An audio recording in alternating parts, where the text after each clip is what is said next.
Politics का एक ऐसा टॉपिक के बारे में हम आज डिस्कस करने जा रहे हैं जो पंचायती राज के नाम से जाना जाता है। यहाँ से एग्जाम में बहुत सारे क्वेश्चन आते हैं।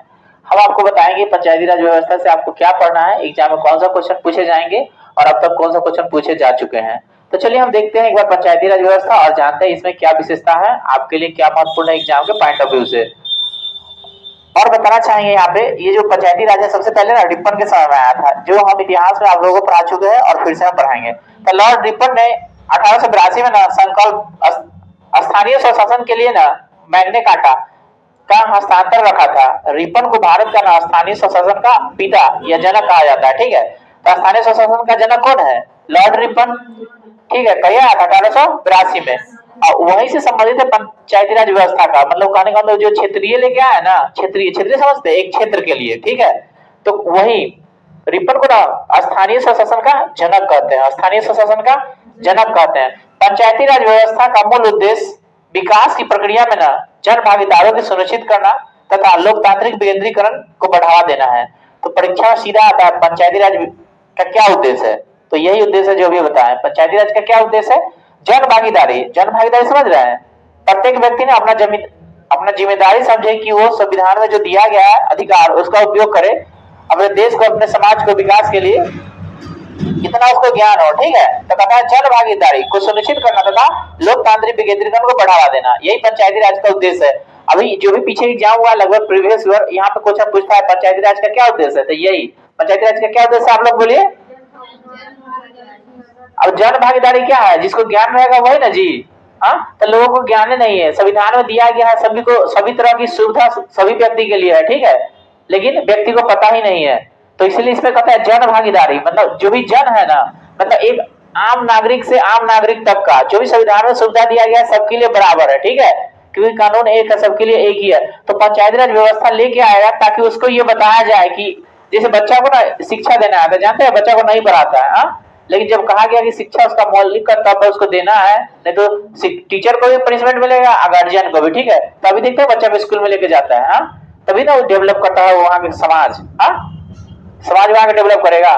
तो यहाँ पे पंचायती राज व्यवस्था इसीलिए लेके आ गया है ताकि व्यक्ति के अंदर ना जानकारी हो। ठीक है, जानकारी हो, ज्ञान हो, तो उसका जन भागीदारी। ठीक है, जन भागीदारी। ठीक है, तो जन भागीदारी को सुनिश्चित करना तथा लोकतांत्रिक विकेंद्रीकरण को बढ़ावा देना, यही पंचायती राज का उद्देश्य है। और परीक्षा में क्वेश्चन आता है। ठीक है, पंचायती राज का शुभारंभ स्वतंत्र भारत में 2 अक्टूबर 1959 को कहां से हुआ था? राजस्थान से हुआ था, राजस्थान के नागौर जिला। प्रश्न पूछता है पंचायती राज कहां शुरू हुआ? पंचायत राजस्थान के नागौर जिला। अब इसमें टिक लगा लीजिए। ठीक है, सबसे पहले ना पंचायती राज व्यवस्था राजस्थान के नागौर जिला से प्रारंभ हुआ और पंडित जवाहरलाल नेहरू इसके प्रारंभ करता है, यानी शुभारंभ किए थे। ठीक है, 2 अक्टूबर 1959 को, याद रहेगा। तब पूछेगा पंचायती राज कहां से चालू हुआ? किस जिले में? किसके शासनकाल में हुआ? पंडित जवाहरलाल नेहरू के शासनकाल में हुआ। ठीक है, पंडित जवाहरलाल यहाँ पे प्रधानमंत्री थे। ठीक, याद रहेगा। यहाँ से जो भी क्वेश्चन बना क्लियर हो गया।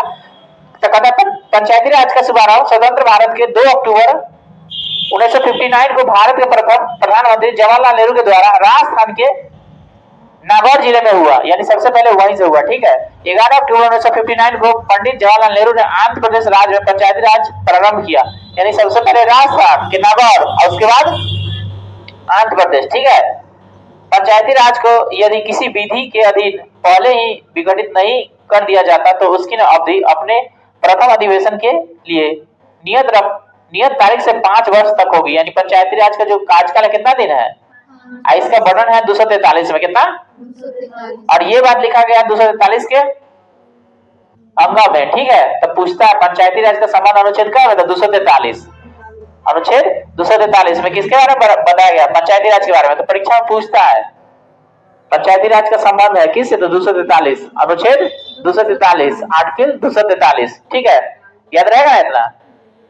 अब आगे बढ़ते हैं। यदि किसी पंचायत को समय पूर्व विघटित कर दिया जाता है तो उसका निर्वाचन 6 महीने के भीतर शेष बचे हुए अवधि के लिए कर लिया जाता है। देखिए, अगर कहूं पंचायती राज व्यवस्था भंग हो गया, मान लीजिए किसी की मृत्यु हो गई, ठीक है, कोई भी जो नेता है, मतलब यहाँ वाला पंचायत वाला, तो उसको ना 6 महीने के अंदर चुनाव कर लेना है। ठीक है, अब 6 महीने के अंदर चुनाव कब होगा? मान लीजिए कि 3 साल कार्यकाल हो गया है तो 2 साल बचा हुआ है, तो 2 साल के लिए ही होगा। जो बचा हुआ है कार्यकाल ना उतने दिन के लिए होगा। ठीक है, ज्यादा दिन के लिए नहीं, ठीक, समझ रहे हैं ना, उतना ही दिन के लिए जितना उसका बचा हुआ है। इतना तक क्लियर हो गया, इतना तक क्लियर हो गया।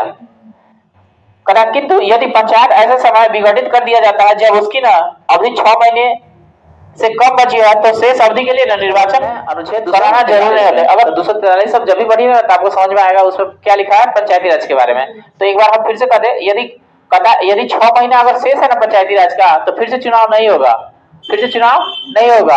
अगर 4 साल किसी का कार्यकाल हो गया है और 1 साल बचा हुआ है तो 1 साल के लिए तब चुनाव हो सकता है, ठीक है, तब चुनाव हो सकता है। जो समय बचा हुआ है ना उसके लिए वो व्यक्ति चुन के आएगा, चाहे वो प्रतिनिधि चुन के आएगा, तो 1 साल बचा हुआ है वो तो कार्यकाल पूरा करेगा, ठीक है। जब 5 साल हो जाएगा ना पूरा तो फिर नए सिरे से चुनाव होगा, समझ रहे हैं ना। लेकिन कोई व्यक्ति प्रतिनिधि तो हट गया और 6 महीना ही बचा हुआ है तो चुनाव नहीं होगा, समझ गए। मान लीजिए कि चुनाव हुआ, आप किसी कारण प्रतिनिधि का ना कोई घटना हो गया, ठीक है, तो फिर से चुनाव होगा। तो प्रतिनिधि जितना दिन काम किया है, जितना समय बचा हुआ है ना उतना ही दिन नया वाला प्रतिनिधि आएगा तो वो काम करेगा। 5 साल नहीं करेगा, मतलब एक नया 5 साल पूरा नहीं करेगा, उस कार्यकाल में जो 5 साल में समय पूरा बचने वाला है उसको करेगा। मान लीजिए कि 2 साल हो गया, अब कुछ कारण हो गया, ठीक है, तो अगला जो प्रतिनिधि चुनाव का आएगा वो 3 साल ही करेगा, यानी 5 साल कुल मिलाकर होना चाहिए, ठीक है। अगर 6 महीना उसका कार्यकाल बचा है, यानी कहने का मतलब 4 साल 8 महीना हो गया, अगर कोई तरह की बात होगा तो वो प्रतिनिधि ना आगे नहीं काउंट करेगा। अब नए सिरे से चुनाव होगा तो फिर नया 5 साल पूरा होगा, समझ पा रहे हैं हम क्या कर रहे हैं। यानी पंचायती राज व्यवस्था में ये व्यवस्था किया गया है कि अगर कोई कारण हो जाता है तो 6 महीने के अंदर चुनाव होगा, लेकिन 6 महीने से ज्यादा कार्यकाल बचा रहेगा तब ना। अगर 6 महीने बचा हुआ है तो नया चुनाव नहीं होगा, फिर नए सिरे से चुनाव होकर के फिर 5 साल के लिए होगा, ठीक है। तो अनुच्छेद 243 कहता है, अनुच्छेद 243 के च के अनुसार पंचायत के सदस्य बनने के लिए ना न्यूनतम उम्र 21 वर्ष, आप वोट देने के लिए 18 वर्ष। तो अगर पंचायत का सदस्य बनना चाहते हैं तो आपका ना उम्र कितना हो जाना चाहिए, 243 के अनुसार 243 च के अनुसार 21 वर्ष, यानी ये बात लिखा गया है 21 वर्ष। तो याद रखिएगा उम्र अलग अलग समय में बदल जाता है, जैसे राष्ट्रपति के लिए 35 है, प्रधानमंत्री के लिए 25 है, ठीक है। अगर 25 साल के कोई व्यक्ति है, योग्य है, जीत के जाता था तो बस प्रधानमंत्री बन जाएगा, लेकिन राष्ट्रपति बनने के लिए उम्र है 35 साल, ठीक है। लेकिन यहाँ पे पंचायत का अगर सदस्य बनेंगे तो 21 साल, अगर वोट देना है तो 18 साल, 18 साल आया तो बस वोट दे सकते हैं, आपका वोटर लिस्ट में नाम है तब, ठीक है।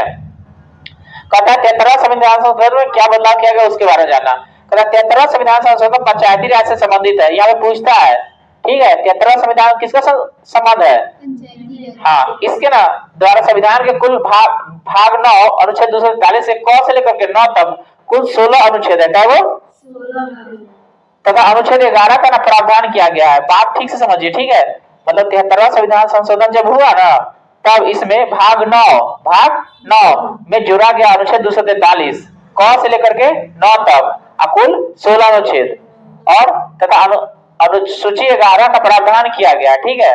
कहता वर्ष 1986 में गठित LN सिंधवी समिति की सिफारिश के आधार पर 73वां संविधान संशोधन अधिनियम 1993 के द्वारा पंचायती राज को संवैधानिक दर्जा दिया गया था। यानी कि इसको संविधान में जगह देने के लिए कौन सिफारिश किया, LN सिंघवी समिति ने, और ये पूरा कब हुआ 1993 में, ठीक है। तो याद रखना आपको, लेकिन ये गठित हुआ था 1986 में। कहता वर्तमान में पंचायती राज व्यवस्था नागालैंड, मेघालय, मिजोरम राज्य को छोड़कर अन्य सभी राज्य में है और दिल्ली को छोड़कर, यानी दिल्ली में नहीं है।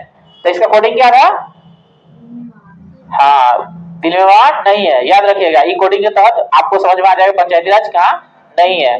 अब पता है 73वां संविधान संशोधन की मुख्य बातें क्या है उसको जानना है आपको, ठीक है। इसके द्वारा पंचायती राज के त्रिस्तरीय ढांचों का प्रावधान किया गया।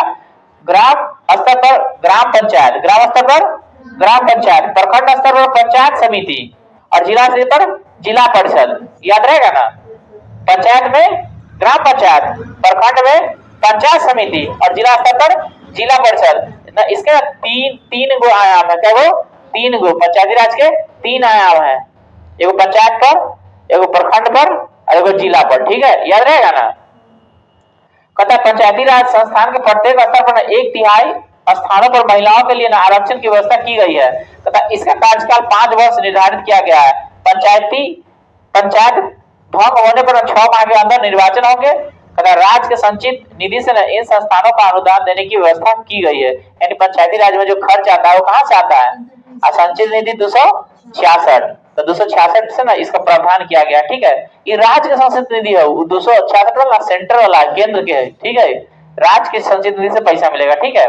तथा 73 संविधान संशोधन के बाद पंचायती राज अधिनियम का ना निर्माण करने वाला प्रथम राज्य कर्नाटक है। जब 73वां संविधान संशोधन हो गया तो उसके बाद सबसे पहले ना कर्नाटक में लागू हुआ। देखो क्वेश्चन में गड़बड़ाना नहीं, पहले उधर राजस्थान का है, राजस्थान के नागौर, उसके बाद आंध्र प्रदेश का है, उसके बाद तुमको कर्नाटक का है। यानी कि जब संविधान में लागू हो गया ना, सब चीज संविधान में संवैधानिक हो गया, तो सबसे पहले कर्नाटक में लागू हुआ, लेकिन सर्वप्रथम राजस्थान के नागौर में और उसके बाद आंध्र प्रदेश में।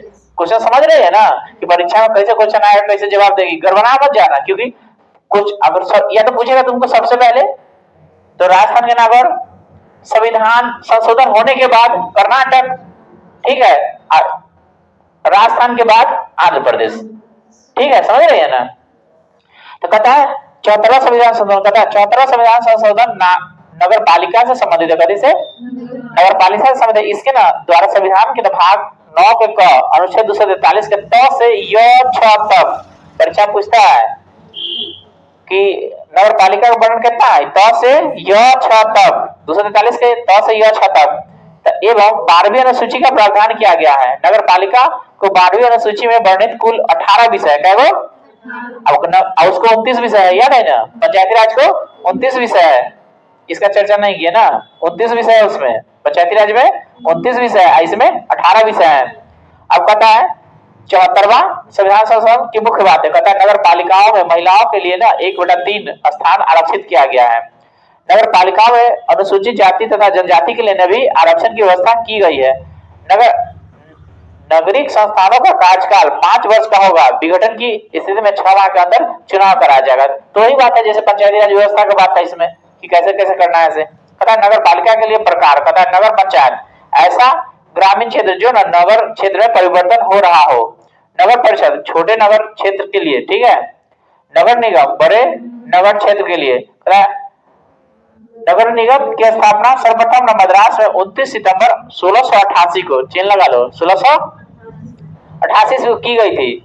और 1687 में बोर्ड ऑफ डायरेक्टर ने मद्रास में नगर निगम बनाने की अनुमति दी थी। तो पूरे भारत में सबसे पहले जो नगर निगम बना था ना 1688 में, कहाँ बना था, मद्रास में। मद्रास के बारे में जानते हैं, इतिहास में पढ़ा है। तो पूछता है कि भारत वर्ष में सबसे पहले नगर निगम कहाँ लगा था, तो मद्रास में। कब लगा था, 1688 में, ध्यान रहेगा ना।